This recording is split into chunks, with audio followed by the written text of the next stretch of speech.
Değerli izleyicilerimiz, Apple'ın iPad ve iPhone telefonlarını kullananları çok yakından ilgilendiren bir sıcak gelişme var. Hemen bunu sizlerle paylaşmak istiyorum. Apple eski model iPhone ve iPad kullanıcıları için güvenlik odaklı bir güncelleme yayınladı.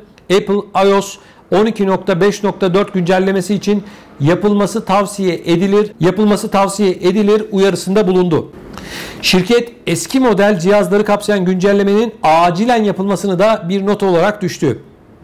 Apple'ın iOS 12 güncellemesi iPhone 5s, iPhone 6, iPhone 6 Plus ve iPad Air'e geldi. iOS 12.5.4 güncellemesini yayınlayan Apple, bu güncelleme önemli güvenlik güncellemelerini barındırıyor ve bütün kullanıcılara yapılması tavsiye olunur ifadesini kullandı. Söz konusu cihazlar 2013 ve 2014 yıllarında piyasaya sürüldü. Ancak Apple eski modellerine ilişkin güvenlik güncellemeleri sağlamaya devam ediyor. Milyonlarca kişi hala çünkü bu cihazları kullanıyor. iOS 13'in yayına alınmasının ardından çok fazla değişim görmeyen iOS 12 halen milyonlarca kişi tarafından kullanılıyor. Atlas adındaki bir şirketin raporuna göre iPhone kullanıcılarının %8'i halen iPhone 5s, iPhone 6 veya iPhone 6 Plus'tan birini kullanıyor. Atlas'ın bu verileri 2020 yılına ait. Apple WebKit'teki açıklıkları da güncellemeyle giderdiğini duyurdu. Söz konusu güvenlik açıkları uzun bir süredir telefonlardaki bilgilerin sızılmasına neden oluyordu. Güncellemeleri, ayarlar, genel yazılım güncellemesi adımlarını takip ederek siz de yapabilirsiniz. Değerli izleyicilerimiz, bu Apple'ın da şöyle bir durumu var. Bir telefon alıyorsun ya da iPad alıyorsun, bilgisayar alıyorsun, neyse. Cihaz teknik olarak herhangi bir sorunu yok cihazın. Fiziksel olarak da yok ama belli bir süre sonra cihazı kullanamıyorsun çünkü update edilmiyor. Yani seni yeni cihaz almaya teşvik ediyor.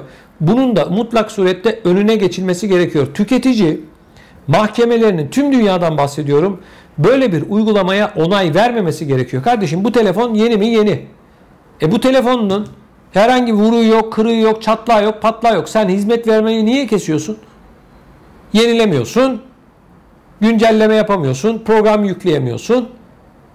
Sonra da diyorsun ki dünyanın bir numarası benim. Hayır, siz vahşi kapitalizmin bir ayağısınız. İnsanları sömürmeye devam ediyorsunuz. Evet, sömürü bu arkadaşlar. Parasını verdiğim cihazı kullanamıyorum. Temiz, hiçbir şey yok, kırılmamış, fiziksel olarak hiçbir sorunu yok. Değerli izleyicilerimiz, Rusya'da hapishane gardiyanları arasında güzellik yarışması düzenleniyor. Rusya Federal Cezaevi Servisi geleneksel ceza infaz sistemi güzeli yarışmasının aday listesini yayınladı. Yarışmada ülkenin en güzel 12 hapishane gardiyanı yarışacak. Enteresan. Rusya'da düzenlenen ceza infaz sistemi güzeli yarışmasında bölgeler arası yarışmalara katılan yaklaşık 100 güzel arasında seçilen 12 finalist yarışıyor. Yarışmaya Şalin ve Murmansk da dahil olmak üzere ülkenin dört bir yanından katılım var. Sputnik'in haberine göre Rusya Federal Cezaevi Servisi güzellik yarışmasını düzenleyen ilk devlet kurumu değil. 2019'da Rusya Ulusal Muhafız Birliği ve Roskvardiya Güzeli isimli bir yarışma düzenlemişti.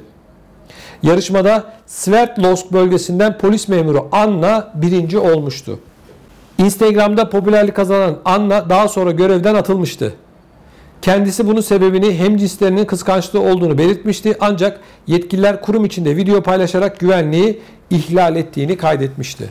Hem güzellik yarışması yapıyorsun hem de güzellik yarışmasının sonucunda Instagram'dan bir şeyler paylaşıyor diye işten atıyorsun. Ya saçmalığa bakar mısın? Zaten yani ne diyeyim? Güzeller yani. Değerli izleyicilerimiz, bir hastane düşünün. Bu hastanede çalışan bir de güvenlik görevlisini düşünün. Ve bu güvenlik görevlisinin de doktor önlüğü girerek ameliyat yaptığını düşünün. Olmaz diyorsunuz değil mi? Oldu. Bal gibi oldu bak. Bir tane hastanenin güvenlik görevlisi ameliyat yaptı bakın. Pakistan'daki bir devlet hastanesinde doktor kılığına giren eski bir güvenlik görevlisi tarafından ameliyat edilen 80 yaşındaki kadın cerrahi müdahaleden 2 hafta sonra hayatını kaybetti. Polis Lahore kentindeki hastanede 2 hafta önce hastanenin eski güvenlik görevlilerinden Muhammed Vahid Butt tarafından ameliyat edilen Shamima Begum'un kadının sırtında yara olduğu, kendisini doktor diye tanıtan güvenlik görevlisinin ailesinden para alıp ameliyat ettikten sonra 2 kez de eve pansuman yapmaya geldiği belirtildi.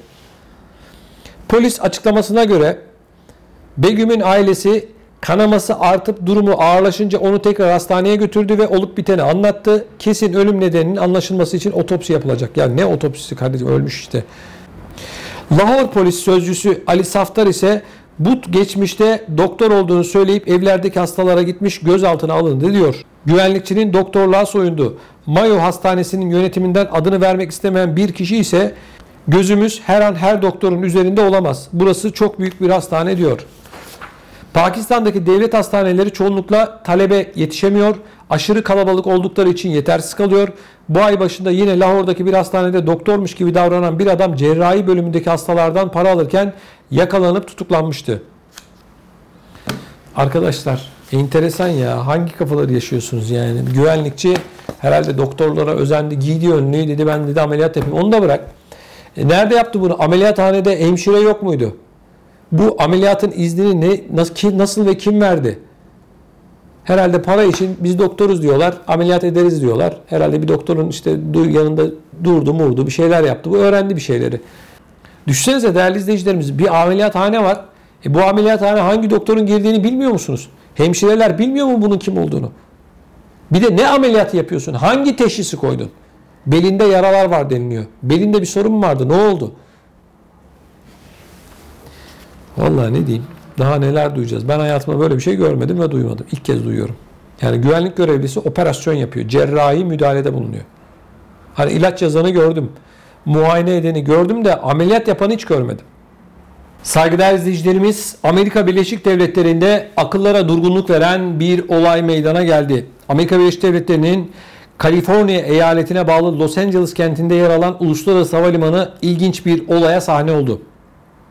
Los Angeles'tan Utah eyaletindeki Salt Lake City'ye gitmek üzere kalkışa hazırlanan United Express'e ait uçakta bulunan yolculardan biri kalkış sırasında uçaktan atladı.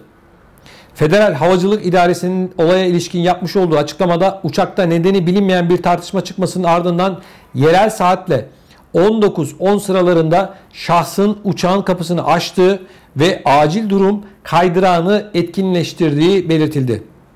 Taksi konumunda ilerleyen uçaktan atlayan yolcunun yaralandığı ve yakınlardaki bir hastanede tedavi altına alındığı belirtildi. Olayla ilgili de soruşturma sürüyor. Arkadaşlar bu uçakta gerçekten bazı insanların hakikaten enteresan tavırları olabiliyor. Bir bakıyorsun ansızın karşılaşıyorlar, bir bakıyorsun saçma sapan kavgalar, uçak o personeliyle kavgalar falan. Amerika Birleşik Devletleri'nde özellikle çok ciddi anlamda bir hava trafiği olduğu için bu haberler genelde Amerika Birleşik Devletleri'nden geliyor. Çünkü çok yolcu var, çok uçak var. Havacılık sektörü tap yapmış durumda. Hal böyle olunca da böyle insanlarla ilgili haberler de karşımıza çıkabiliyor.